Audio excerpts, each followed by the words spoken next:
বিশ্ব নবীর পথ চিরশান্তির পথ, অশান্ত বিশ্বে তুমি রহমত। এসো তাই মেধা মননে জেনে। আসসালামু আলাইকুম ওয়া রাহমাতুল্লাহ।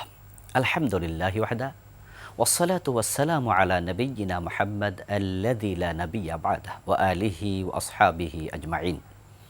সম্মানিত দর্শক শ্রোতা, সাপ্তাহিক জুমাবারের নিয়মিত আয়োজন দরসে হাদিসের অনুষ্ঠান থেকে আপনাদের স্বাগত জানাচ্ছি। প্রখ্যাত আলেম আল্লামা মুহিউদ্দিন নববী রাহিমাহুল্লাহ বিরচিত হাদিসের বিখ্যাত গ্রন্থ রিয়াদুস সালেহিন থেকে আমরা প্রতি সপ্তাহে আপনাদের সম্মুখে বিভিন্ন বিষয় নিয়ে কথা বলি। আজকে আমরা আপনাদের সম্মুখে কথা বলতে চাই রোগীর জন্য আমরা কোন ভাষায় দোয়া করব, একজন অসুস্থ মানুষের সাথে আমরা কেমন ব্যবহার করব সে প্রসঙ্গ নিয়ে। অসুস্থ কম বেশি আমরা সকলেই হই, আর মানুষ যখন অসুস্থ হয় তখন সহযোগিতার সবচেয়ে বেশি মুখাপেক্ষী হয়। যখন কেউ অসুস্থ হয় তখন সে অন্যের দোয়ারও মুখাপেক্ষী হয়। আর আমরা জানি ক্বালান নবী সাল্লাল্লাহু আলাইহি ওয়াসাল্লাম আদ-দুআউ সিলাহুল মুমিন, দোয়া হলো মোমেনের অস্ত্রতুল্য। মানুষ নিজের অস্ত্র দিয়ে যা করতে পারে না, দোয়ার মাধ্যমে তা করতে সক্ষম হয়। কারণ দোয়া তো আমরা আল্লাহর কাছে করি। আমরা আমাদের অস্ত্র, আমাদের প্রচেষ্টা যখন চালাই তখন সেটা ব্যর্থ হতে পারে, কিন্তু যে আল্লাহর কাছে আমরা দোয়া করি তিনি যদি কিছু চান সেটা কখনোই ব্যর্থ হয় না। এজন্য অসুস্থ মানুষের সেবা এবং তাদের ঔষধপাতি এগুলো দেওয়ার তুলনায় দোয়ার গুরুত্ব আরও বেশি। কারণ ওষুধ মানুষকে সুস্থ করতে পারে না যদি আল্লাহর অনুমতি না থাকে। আর আল্লাহ তাআলা যদি সুস্থ করতে চান তাহলে কোনো ওষুধেরও প্রয়োজন হয় না। একজন মানুষ আরেকজন মানুষের জন্য দোয়া করবে, এটা তাদের অধিকারও বটে, ঈমানি দায়িত্বও বটে। কেউ যখন অসুস্থ হয় তখন আমরা তার সেবা করতে যাব, সেবার সাথে সাথে তার জন্য দোয়া করব। একজন অসুস্থ মানুষ সেবা পাওয়া এটা তার অধিকার, তার হক। ক্বালান নবী সাল্লাল্লাহু আলাইহি ওয়াসাল্লাম লিল মুসলিম আলাল মুসলিম সিত্তু খিসাল ইয়াউদুহু ইযা মারিদা। প্রিয় নবী সাল্লাল্লাহু আলাইহি সাল্লামের বক্তব্য হচ্ছে, একজন মুমিনের কাছে আরেকজন মুমিনের 6টি অধিকার আছে। তার মাঝে একটি অধিকার হলো সে অসুস্থ হলে তার সেবা করা। যদি আমরা কোনো মুমিন মানুষের সেবা করি তাহলে আমরা তার অধিকার আদায় করলাম, আর এই অধিকার আদায় করার কারণে আমরা আল্লাহর প্রিয় পাত্রে পরিণত হওয়ার সুযোগও পাব। ক্বালান নবী সাল্লাল্লাহু আলাইহি ওয়াসাল্লাম আল খালকু কুল্লুহুম ইয়ালুল্লাহ ফাহাব্বুল খালক ইলাল্লাহ মান আহসানা ইলা ইয়ালিহি। প্রিয় নবীজি সাল্লাল্লাহু আলাইহি সাল্লাম বলছেন, তামাম মাখলুক আল্লাহর পরিবারের সদস্য। সেই তো আল্লাহর সবচেয়ে প্রিয় মাখলুক যে আল্লাহর পরিবারের সদস্যদের প্রতি ইহসান করে। যে অসুস্থ মানুষ সে নিজে নিজে অসুস্থ হয়নি, অসুস্থতা আল্লাহর পক্ষ থেকে এসেছিল। হতে পারে অসুস্থতার মাধ্যমে আল্লাহ তাকে পরীক্ষা করছেন, অথবা অসুস্থতা দিয়ে তাকে আল্লাহ গুনাহ মাফ করছেন। এখন আমরা যদি তার সেবায় এগিয়ে যাই, তার জন্য দোয়া করি, তাহলে তার যে গুনাহ মাপের আল্লাহ তাআলার নির্ধারিত নিয়ম, সে গুনাহ মাপের তালিকায় আমাদের নামটাও ঢুকতে পারে। যে ব্যক্তি অসুস্থ মানুষের সেবা করবে, অসুস্থ মানুষকে দেখতে যাবে, আল্লাহর ফেরেশতারা তার জন্য দোয়া করেন, এমন হাদিস রয়েছে। শুধুমাত্র দোয়াই করেন না, বরং যখন কোনো মানুষ অসুস্থ মানুষকে দেখতে যায়, হাদিসে পাওয়া যায় সে যেন আল্লাহর জান্নাতে বিচরণ করে। ক্বালান নবী সাল্লাল্লাহু আলাইহি ওয়াসাল্লাম ইন্নাল মুসলিমা ইযা আদা আখাহুল মুসলিম লাম ইয়াজাল ফি খুরফাতিল জান্নাহ। প্রিয় নবী সাল্লাল্লাহু আলাইহি ওয়াসাল্লাম বলতেছেন, নিশ্চয় কোনো মুসলিম যখন অন্য কোনো রুগ্ন মুসলিমকে দেখতে যায় তখন সে যেন জান্নাতের বাগানের ফল আহরণ করতে থাকে। জান্নাতের বাগানে ঢুকলে একজন মানুষ জান্নাতের বাগানের ফল যেভাবে আহরণ করে, ঠিক অসুস্থ মানুষকে দেখতে গেলে অনুরূপ কাজটি সে করছে, অর্থাৎ সে আল্লাহর জান্নাতেই যেন বিচরণ করছে। ক্বালান নবী সাল্লাল্লাহু আলাইহি ওয়াসাল্লাম মা মিন মুসলিম ইয়াউদু মুসলিমান গুদওয়াতান ইল্লা সাল্লা আলাইহি সাবউনা আলফা মালাক হাত্তা ইউমসিয়া। প্রিয় নবী সাল্লাল্লাহু আলাইহি ওয়াসাল্লাম বলছেন, কোনো মুসলিম যখন অন্য কোনো মুসলিম অসুস্থ মানুষকে দেখতে যায়, সকালবেলায় সন্ধ্যা হওয়া পর্যন্ত ৭০,০০০ ফেরেশতা তার জন্য আল্লাহ তাআলার কাছে দোয়া করতে থাকে। ওয়া ইন আদাহু আশিয়াতান ইল্লা সাল্লা আলাইহি সাবউনা আলফা মালাক হাত্তা ইউসবিহা। আর যদি সে ব্যক্তি সন্ধ্যাবেলায় কোনো অসুস্থ মুসলিম ভাইকে দেখতে যায়, সকাল হওয়া পর্যন্ত ৭০,০০০ ফেরেশতা যিনি দেখতে গেলেন তার জন্য আল্লাহর কাছে দোয়া করতে থাকে। প্রিয় নবী সাল্লাল্লাহু আলাইহি সাল্লাম আরও বলেন, ওয়া কানা লাহু খারিফুন ফিল জান্নাহ। এবং যে ব্যক্তি কোনো অসুস্থ মানুষকে দেখতে গেল, আল্লাহর জান্নাতে তার জন্য একটি বাগান আল্লাহ তাআলা তৈরি করে দেন। সুবহানাল্লাহ। আমরা অসুস্থ মানুষকে দেখতে যাব, এতে আমরা নিজেরাই কল্যাণ লাভ করব। অন্য একটি হাদিসে আসছে, কালান নবী সাল্লাল্লাহু আলাইহি ওয়াসাল্লাম, মান আদা মারিদান খাদা ফির রাহমাহ হাত্তা ইযা কাআদা ইস্তাকাররা ফিহা। প্রিয় নবীজি বলছেন, যে ব্যক্তি রোগীর খোঁজখবর নিল, সে আল্লাহর রহমতের মাঝে ডুব দিল। আর যে রোগীর কাছে বসল, সে যেন আল্লাহর রহমতের মাঝে স্থির হয়ে গেল। তাহলে অন্য রোগীকে দেখতে গেলে নিজেকে রহমতের দরিয়ায় ডুবানোর মতো, অর্থাৎ আল্লাহ তাআলার রহমতের কোলে আশ্রয় নেয়ার মতো।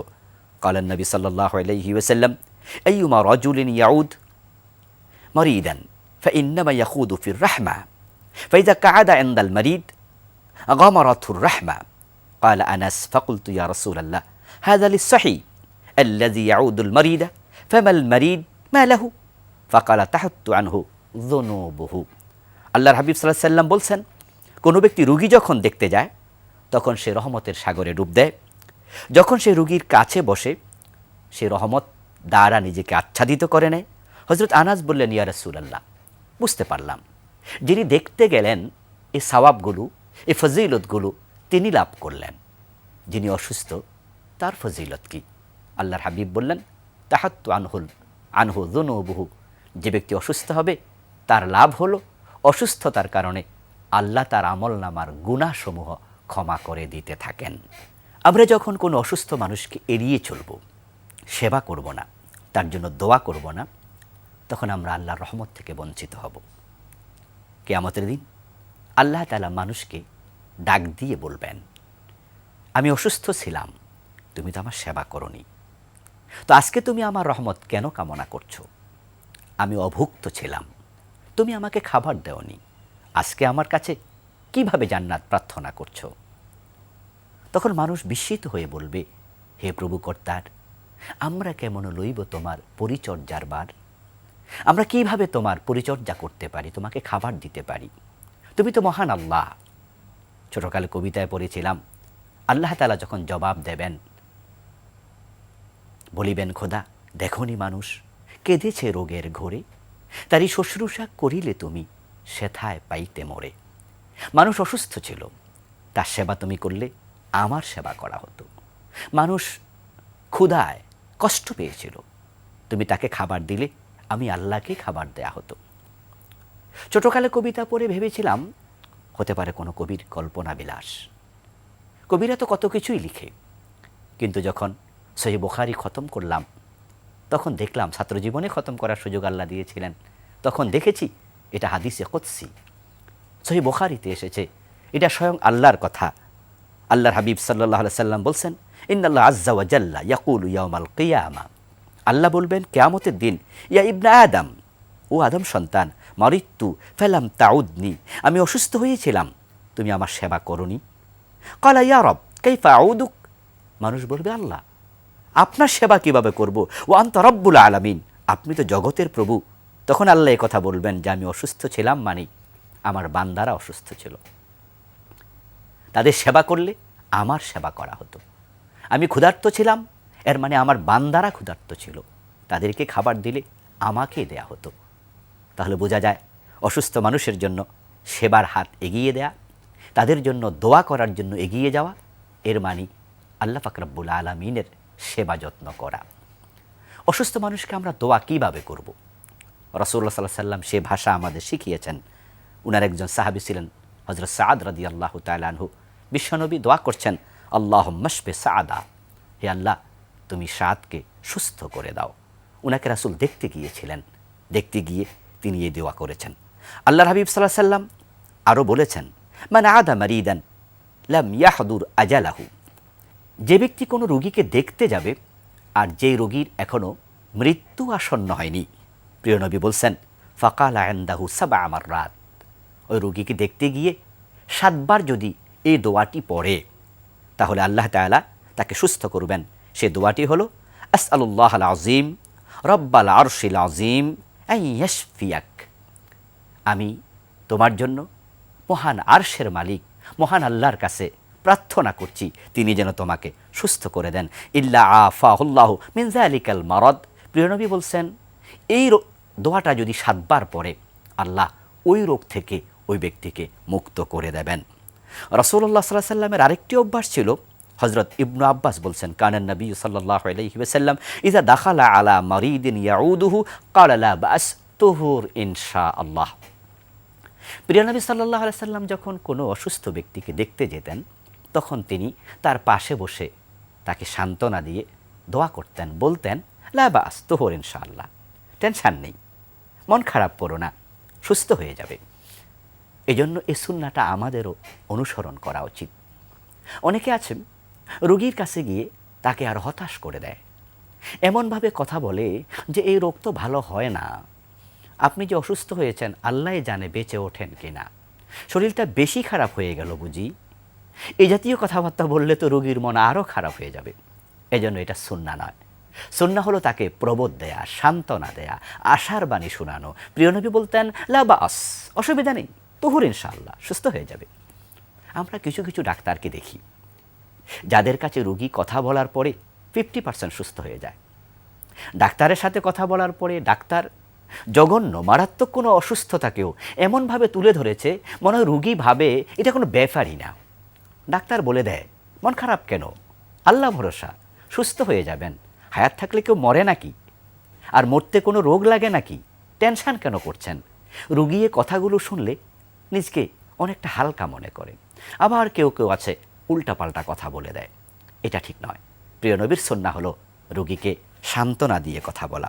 আল্লাহর হাবিব সাল্লাল্লাহু আলাইহি সাল্লাম রোগীর কাছে গিয়ে আরেকটি দোয়া তিনি করতেন, আল্লাহুম্মা রাব্বান নাস আযহিবিল বাস ইশফি আনতা শাফি লা শিফাআ ইল্লা শিফাউকা শিফাআন লা ইউগাদিরু সাকামা। এই দোয়াটি আমরা শিখব, রোগীদের কাছে গিয়ে করব। বাংলা অর্থ হলো, হে আল্লাহ, আপনি সুস্থ করুন, আপনি তো অসুস্থতা দূরকারী, আপনি তাকে এমনভাবে সুস্থ করে দিন যেন কোনোই অসুস্থতা না থাকে। আর আমি তো জানি সুস্থ করার ক্ষমতা আপনি ছাড়া আর কারো নেই। কি চমৎকার দোয়া! এ দোয়াটি আমরা করতে পারি। রোগীর মাথায় হাত রেখে প্রিয় নবী সাল্লাল্লাহু আলাইহি সাল্লাম মাঝে মাঝে দোয়া করতেন। বিশেষ করে কারো বদ নজর লাগলে আল্লাহর হাবিবের শিখানো দোয়া, আউযু বিকালিমাতিল্লাহি তাম্মা মিন শাররি কুল্লি শাইতানিন ওয়া হাম্মা ওয়া মিন কুল্লি আইনিন লাম্মা। এই দোয়াগুলো আপনারা নোট করে নিতে পারেন, শিখতে পারেন। রাসূলুল্লাহ সাল্লাল্লাহু আলাইহি ওয়াসাল্লাম হাসান এবং হুসাইন রাদিয়াল্লাহু তাআলা আনহুমা ওনাদের মাথায় হাত রেখে তিনি এই দোয়া করতেন, হে আল্লাহ, যত বদ নজর আছে, শয়তানের শয়তানি আছে, সব শয়তানি থেকে, বদ নজর থেকে, খারাপি থেকে আমি তাদেরকে আপনার কাছে আশ্রয়ে তুলে দিলাম। আমি আপনার কাছে আশ্রয় প্রার্থনা করছি। আল্লাহর হাবিব সাল্লাল্লাহু আলাইহি ওয়াসাল্লাম আল্লাহর আশ্রয়ে দিয়ে দিতেন। তো ঠিক আমরাও আমাদের প্রিয়জন যারা আছে, অসুস্থ মানুষ আছে, তাদেরকে আমরা এই দোয়া করে করে আল্লাহর আশ্রয়ে দিয়ে দিতে চাই।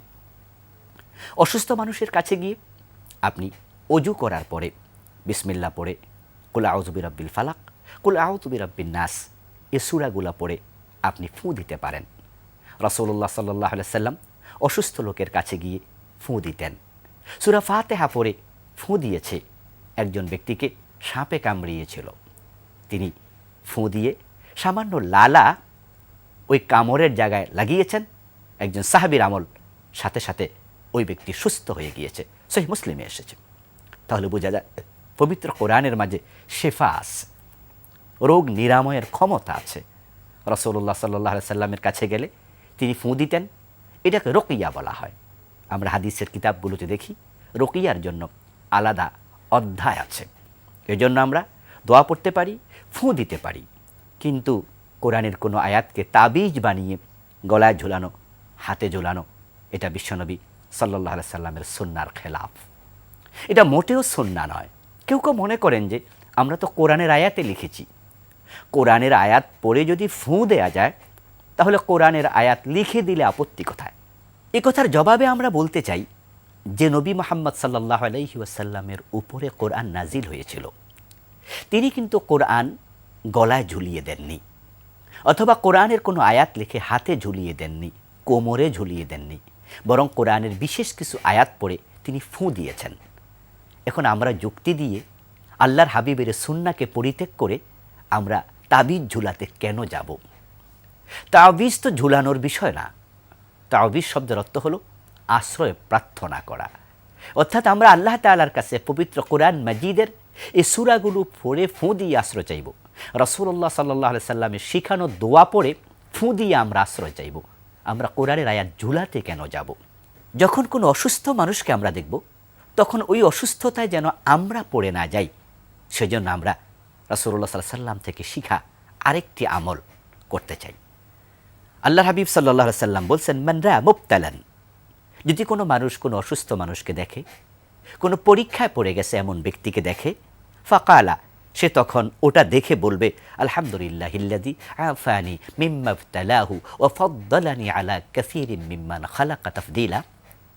এই দোয়াটি যদি পড়ে, প্রিয় নবী বলছেন, লাম ইউসিবহু যালিকাল বালাউ, ওই মুসিবত তাকে আর স্পর্শ করবে না। সুবহানাল্লাহ। আল্লাহর হাবিবের শিখানো এই দোয়াটি আমাদের মুখস্থ করা দরকার। আলহামদুলিল্লাহিল্লাযী আফানি মিম্মা ইবতালাহু ওয়া ফাদ্দালানি আলা কাসীরিন মিম্মান খালাকা তাফদীলা।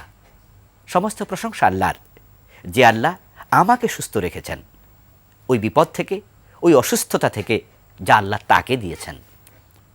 ল্যাংড়া মানুষকে দেখে দোয়া পড়ুন, আল্লাহ তাকে ল্যাংড়া বানিয়েছে, তা থেকে আমাকে হেফাজত করেছে। যে ব্যক্তি দারুণভাবে ক্যান্সারে আক্রান্ত অথবা অন্য কোনো বড় মাপের ডিজিজে আক্রান্ত, আপনি আল্লাহকে বললেন, শুকরিয়া আল্লাহ তোমার, তাকে তুমি যে বিপদ দিয়েছো, ক্যান্সার দিয়েছো, আমাকে তুমি হেফাজত করেছো।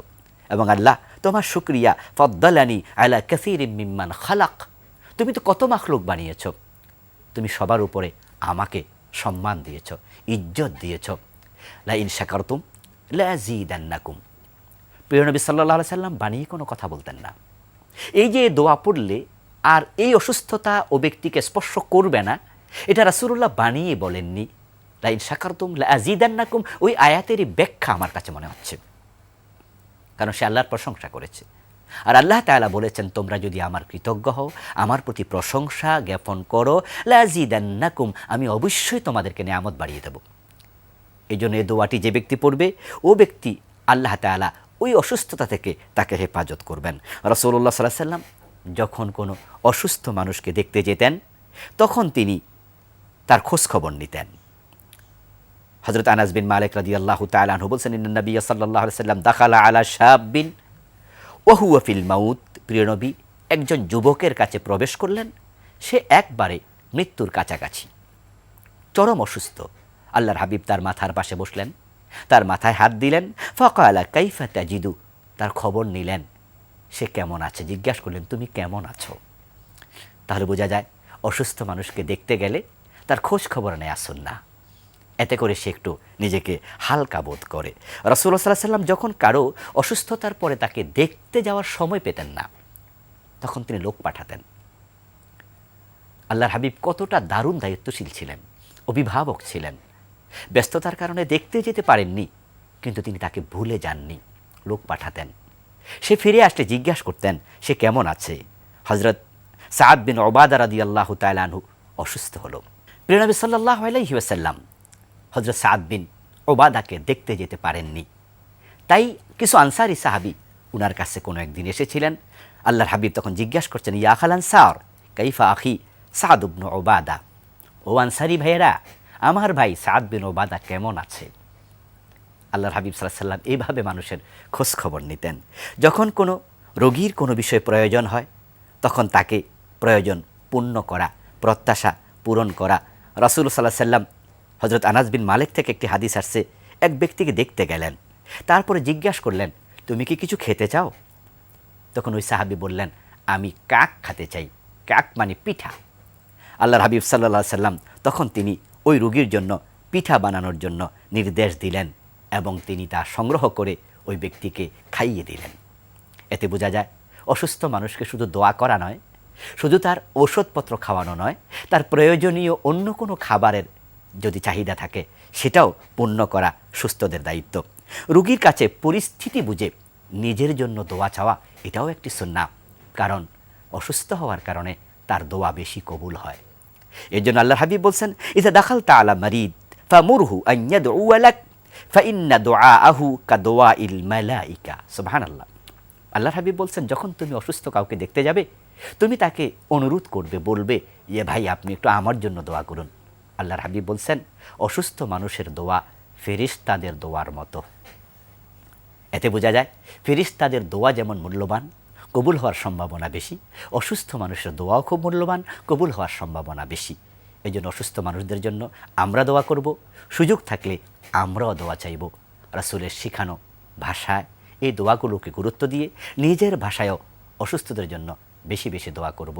সম্মানিত দিনী ভাই ও বোনেরা, রিয়াদুস সালেহিন থেকে আমরা আপনাদের সম্মুখে যে আলোচনা উপস্থাপন করলাম তা আল্লাহ তাআলা আমাকে এবং যারা আপনারা শুনলেন সকলকে আমল করার তৌফিক দান করুন এবং আল্লামা মহিউদ্দিন নববী রাহিমাহুল্লাহ রচিত এই চমৎকার বইটি আপনারা সংগ্রহ করবেন, পড়ার টেবিলে রাখবেন, সুযোগ পেলে একটু চোখ বুলাবেন।